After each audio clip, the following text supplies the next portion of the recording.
একদিন ছিল ঠেলাঠেলির ভিড়। কমলার পাশে বসেছে এক আধো ইংরেজ। ইচ্ছে করছিল অকারণে টুপিটা উড়িয়ে দিই তার মাথা থেকে, ঘাড়ে ধরিয়ে তাকে রাস্তায় দেই নামিয়ে। কোনো ছুতো পাইনি, হাত নিষ্পিস করে। এমন সময় সে এক চুরুট ধরিয়ে টানতে করলে শুরু। কাছে এসে বললুম, ফেলো চুরুট, যেন পেলেই না শুনতে। ধোঁয়া ওড়াতে লাগলো বেশ ঘোরালো করে। মুখ থেকে টেনে ফেলে দিলেম চুরুট রাস্তায়। হাতে মুঠ পাকিয়ে একবার তাকালো কটমট করে, আর কিছু বললে না। এক লাফে নেমে গেল। বোধহয় আমাকে চেনে।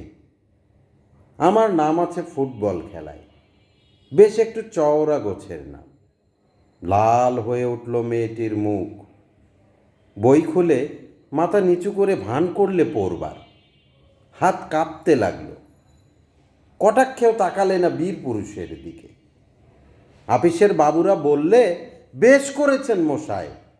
একটু পরে মেয়েটি নেমে পড়ল অজায়গায়।